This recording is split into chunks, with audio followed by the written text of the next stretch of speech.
Hi, everyone. This is Michele Graglia. This is Marianne Hogan.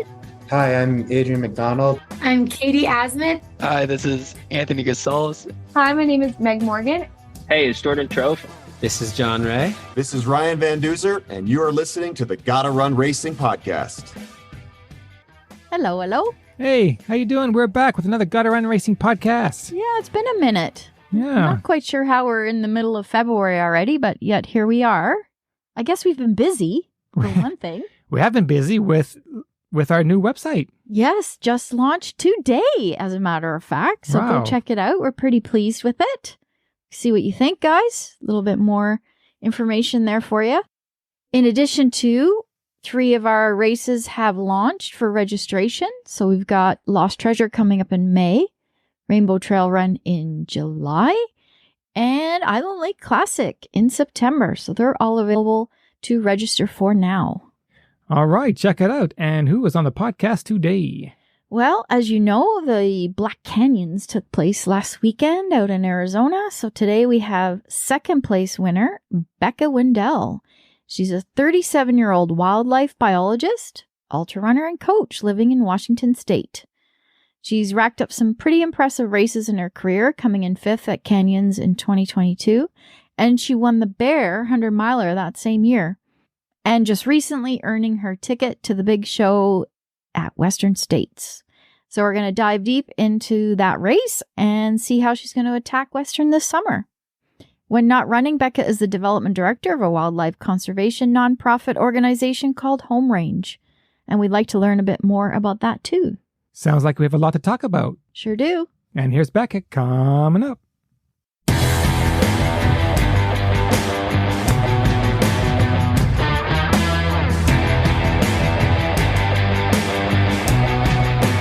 Welcome to the podcast, Becca, and congratulations on earning your golden ticket just this past weekend at Black Canyon. Woohoo! Thanks. I'm so excited. You must still be riding that high. Yeah, I mean, riding high, and I think now I just got a little bit tired too. So, yeah, some combination of both, but feels good. Well, before we dig into Black Canyon, of course, when we were researching you, we came across the fact that you have a really cool career because you get to study some fantastic animals out where you live, including coyotes, bobcats, bears, etc. So why don't you tell us just a little bit about what it is that you do in your spare time when you're not running?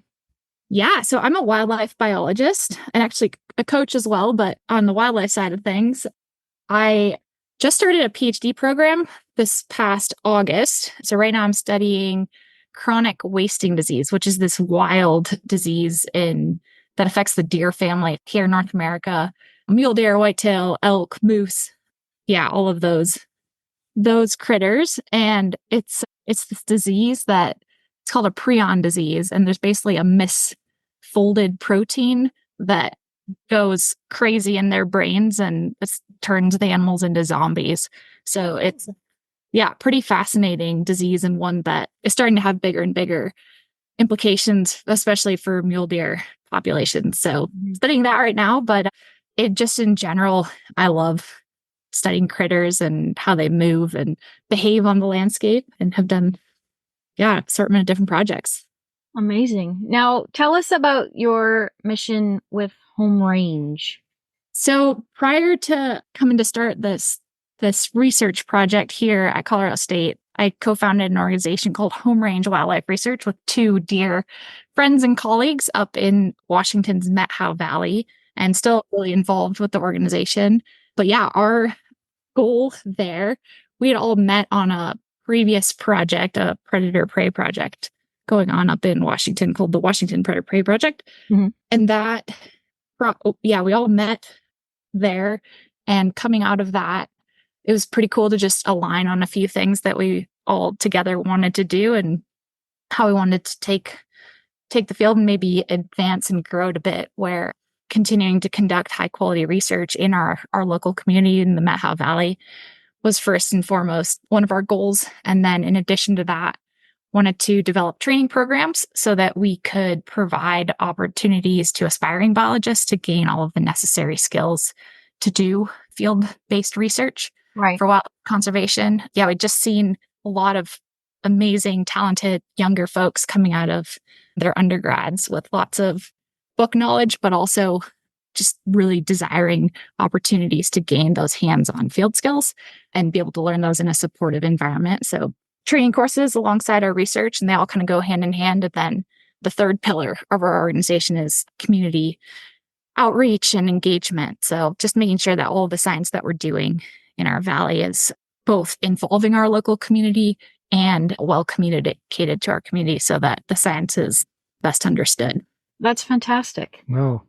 Well, the fact that you study wildlife, is that the reason why your first 100-miler was the bear? I mean, to be perfectly honest, yes. If there's like a wildlife themed race, I get infinitely more excited about it. Oh, we should have had you come to our very first race that we ever directed was called Chase the Coyote.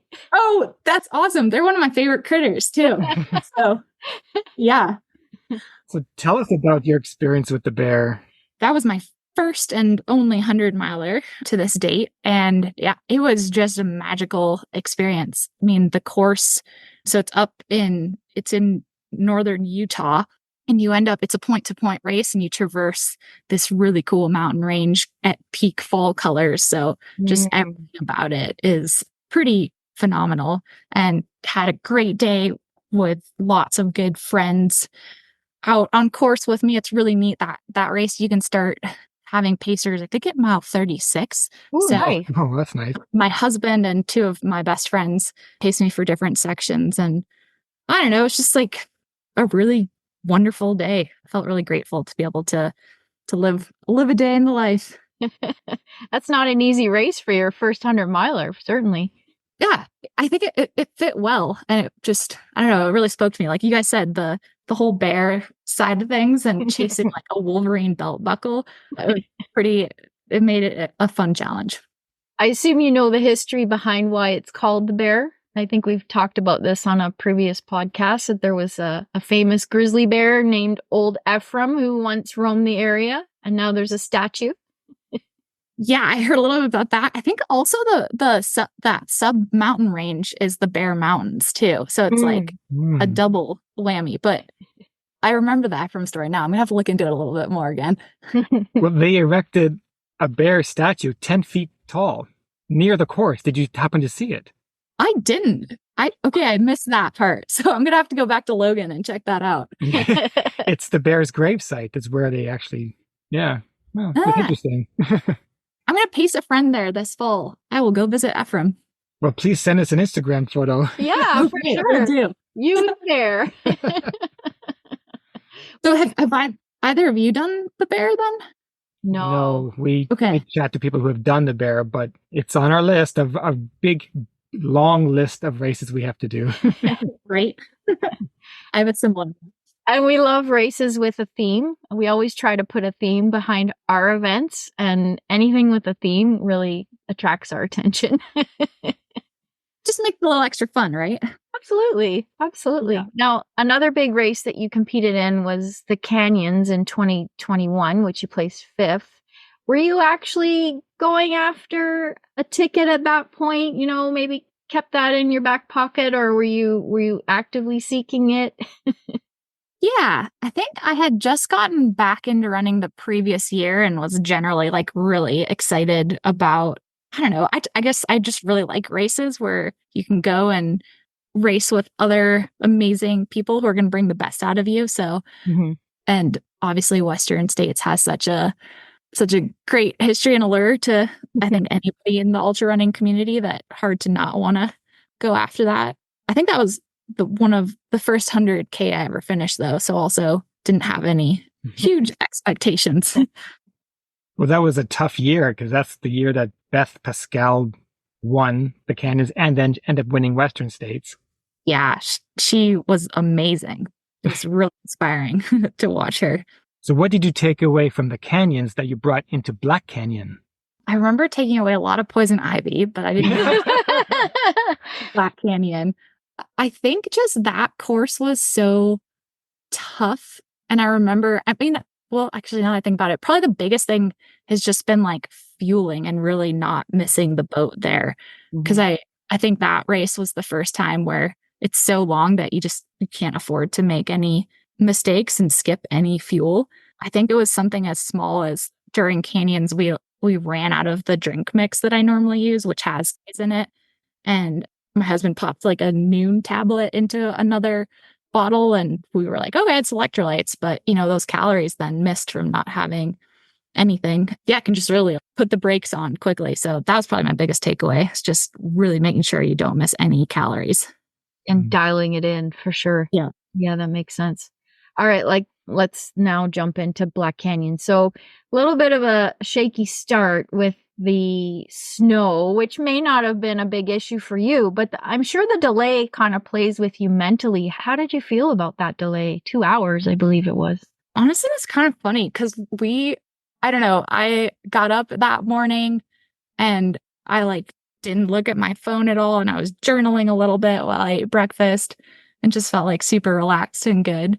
And in hindsight, probably should have looked at my phone. So my husband and I arrived at the start and I was all warming up. But as I was running around the start area, I was like, this is very strange that I don't see anybody else. I see a flurry of other people doing weird neighborhood laps or whatnot. Anyways, I guess I didn't think about it too much, and then realized we got word that the start had been pushed back. It wasn't too bad. We just went back to where we were staying and I slept for another hour, which was great. Oh, wow.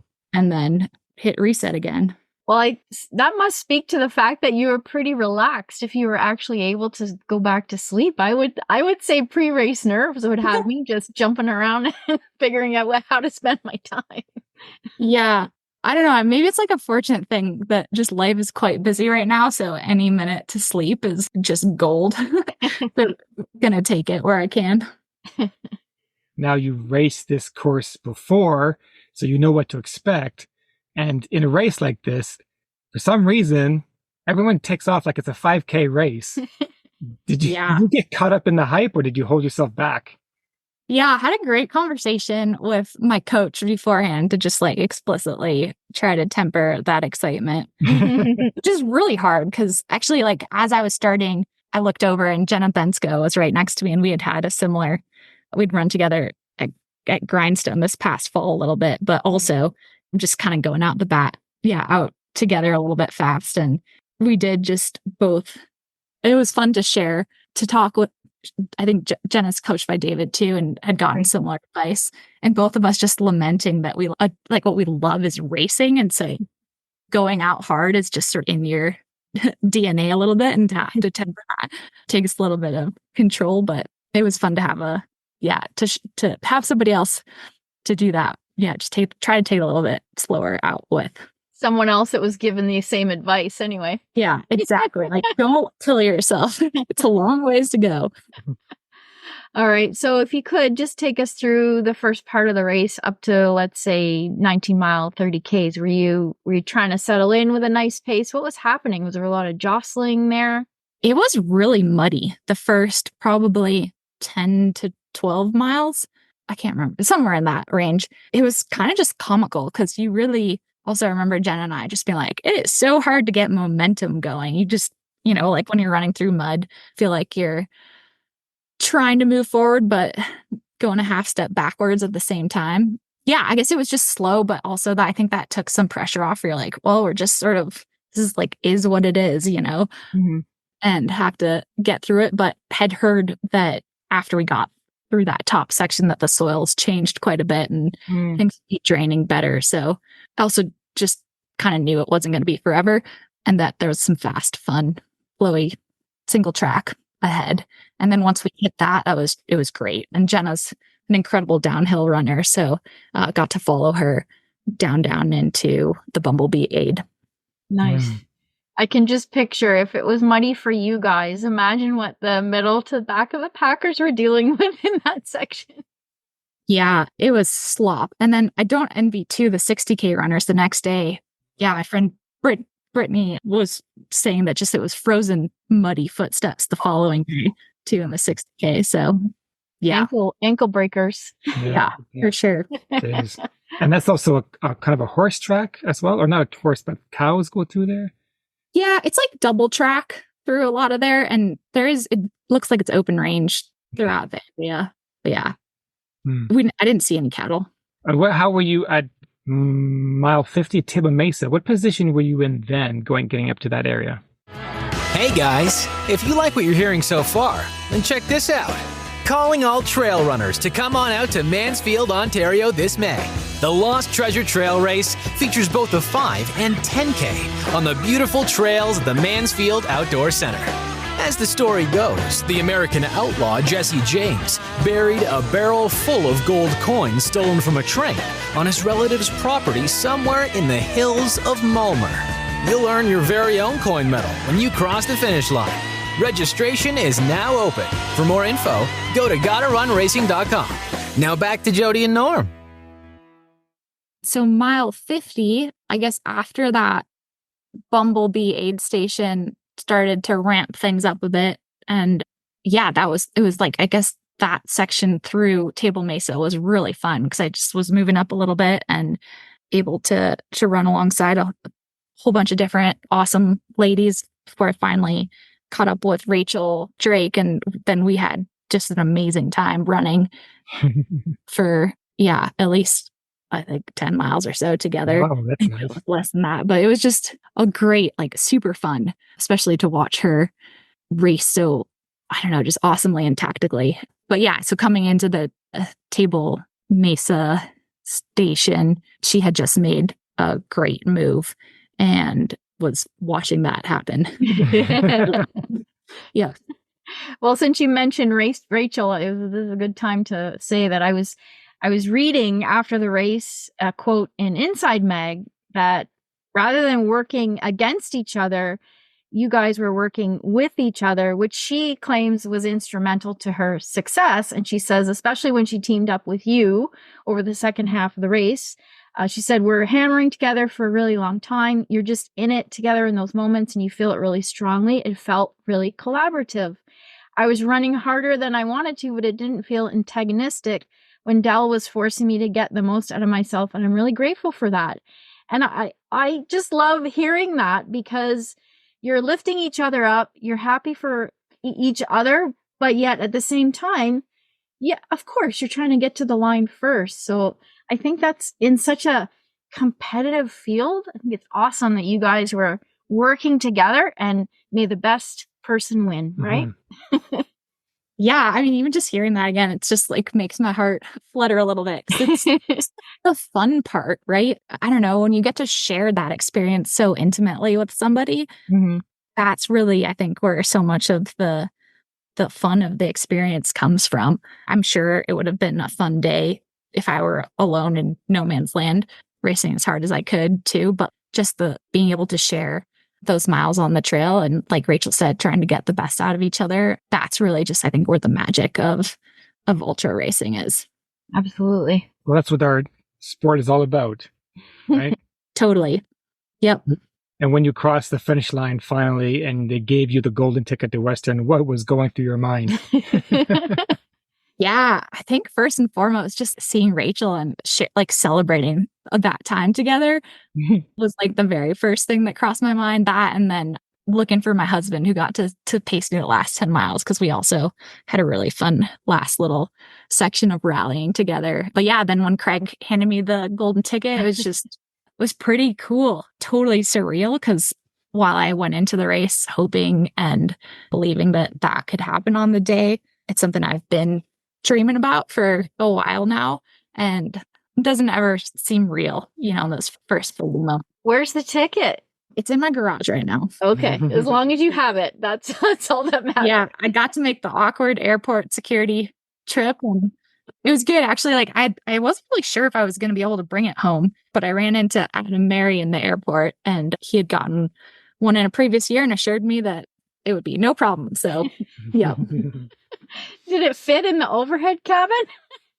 No, we had to squeeze it behind some seats at the back of the plane. Oh, that makes sense. Yeah. That makes sense.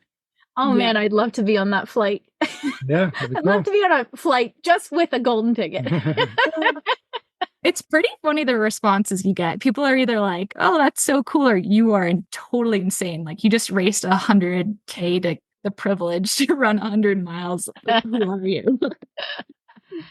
Well, coming up in June, you're going to be towing the line with an incredible field of women like Ida Nielsen, Ragna DeBotts, Esther Sillig, and of course, we have to throw in our Canadian Percy Forgy, who will be there too. So how does it feel to be in this amazing field of incredible women racing for Western? Oh, I can't wait. I really hope that can be as fun of a day as it was this past weekend at Black Canyon, and just looking forward to meeting a whole bunch of new people, because that's another just big takeaway is every time you show up and do one of these races, your community either gets a little stronger or a little bit wider. And yeah, that's just the most special part of these races. So yeah, looking forward to meeting all those ladies and hopefully all racing hard together. Nice. Well, I will tell you this, at the beginning of Western States, if you show up 5 minutes before the race, you're the only one there. Nobody else is there until a minute before the race. It's going to feel like Black Canyon all over again. Yeah. Perfect. Where is everybody? Which is kind of funny. It is funny. Yeah. So how many people have you had already putting their hand up for pacing duties? Oh, quite a few. And just that's actually also what I'm like really excited about. Starting to think. I haven't quite had time to plan anything yet. Just catching up on like homework this week. But I'm so excited to share that experience, not only with the broader community, but with some of my closest friends too. Yeah. Well, we'll be watching. We'll be watching. The That's for world's sure. going to be watching. The world. No pressure. Hopefully we'll put on another good show. Yeah. Oh, I'm confident that you will. It was a woman's year last year, so it's pretty stacked again, the women field. Yeah, for sure it is.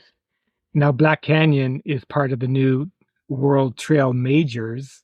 Will you be competing in other World Trail Majors events? Perhaps something here in Canada, like the Mega Trail? So I haven't planned anything past Western right now. However, one of the big reasons I signed up for Black Canyon was because of the World Trail Majors. Just when I heard about the ethos of what all the group is trying to do, it just really resonated with me, and I'm just very excited about the new series. There was a woman from the Mount Fuji, Japan, Japanese live broadcast going on at Black Canyons, and just neat to see that intersections of the community there. So yeah, anywho, I hope I could do another one of those races this year. That will definitely be a goal. For sure. Is there any international races that, regardless of whether it's racing or just bucket list, that are on your radar that you want to complete one day? That Mount Fuji Japan race would love to do one day. This year, like maybe the Cape Town race would be fun. Yeah. In the fall. And then I would love to come race up in Canada too. Yeah. Canada's very near and dear to my heart. I grew up in Chicago, as I was telling you all before we got going, and spent all of my summers in high school up in Quetico Provincial Park, canoeing around, just north of the Boundary Waters. And I especially that area, I really love and would be super fun to explore anywhere from BC out to the East Coast. So yeah, maybe I'll see you guys at a race up that way one of these days. Well, we're here, so let us know when you're coming up. Ontario, it takes over 24 hours to drive across it, but we haven't explored much on that end of the province, so we'd love to do that for sure. Yeah, if you ever want a canoe trip, it's just stunning. Yeah. Loons calling and moose and wolves. It's pretty neat. Very cool. Yep. Well, whatever you decide, we know that your trusty training partners, Josie and Riley, will be up for the challenge. Your canine friends. Yeah. Oh, yep. Josie's laying right down beside me, and Riley's on the couch, and they the best pals. Aren't they, though? They're the best training partners you could ever ask for. Yeah, I mean, to be perfectly honest, Josie, she's 14 now, so she's starting to slow down a little bit. But that dog's she's the one who got me into trail running. And I feel forever grateful that we got to share those beginning explorations of trails. Yep. That's so special. And 14 just starting to slow down. That's a great I know. thing. He's a champ. Well, Becca, thank you so much for taking the time out with us today. Again, we apologize for our technical difficulties. You were a superstar. No worries. It was really nice to meet you, Jody and Norman. And of course, we wish you all the best in June at Western States and beyond. Thanks. Really appreciate it. And yeah, and hope to run into you somewhere down the line. So we do like to end with some rapid fire. It's just some fun questions that you just answer quickly to get to know you a little better, okay? Okay. I'm All ready. right, let's do it. Do you have any tattoos? I do. I have one. Just one. Okay. Yep. I have a star on my wrist from when I was 18. All right. Very good. If you had to choose between a long run on the treadmill or outside at minus a million, what would you choose? Oh, outside at minus the million. I think I knew the answer to that before I even asked it. What's a TV show that you're embarrassed to say you watch? Embarrassed. I don't know. I mean, the first thing that came to mind is I am like the biggest New Girl fan in the whole entire world. Okay. Not embarrassed. Yeah, I'm not embarrassed to watch it, but I love that show. How about this? I've watched that show an embarrassing number of times. Okay. That's a good answer. Good answer. Would you rather be a professional writer, painter, or musician? Writer. What's the last rock concert you've been to? Last rock concert. I do not get out into the concert world very often. I genuinely can't remember. It was a long time ago. How about that? All right. What's another sport you'd like to excel in? It's hard to think of anything beyond running. I've tried a lot of things. I really like climbing as well. So I'll dabble there every now and again. It'd be fun. I really admire people who excel there. Oh, for sure. And you're in the right part of the world to do it. My goodness. Okay, Norm. Pick a superpower you'd like to have. Ooh, I would want to teleport. Oh, yeah. Yeah, that's a popular one. From the start to the finish? Just anywhere. Yeah. I'm so ready to be home. Home immediately. Yeah, absolutely. All right, Becca, thank you so much. Thank you so much. You bet. Have a wonderful rest of your day. Yeah, right, you too. All the best. Thanks. Take care. Bye. There you have it. That was Becca Windell. Fresh off her second place at Black Canyon. Super exciting. She's still riding that high. Absolutely. She can't wait to toe the line at Western States. It's just around the corner, you know. February, March, April, May, June, 4 months of training for a 100-miler. Yeah, that's about right. She can do it. Very good. Very good. I love her career, though. Biologist, wildlife biologist. Yeah, it sounds like she's doing something that she really loves, and it obviously gets her to be outdoors most of the time, so what's not to love? Yeah, and I hope she continues to run the new World Trail Majors and get to Canada. You betcha. Come to Canada, come to Quebec. All right. Until next time. Cheers. Bye.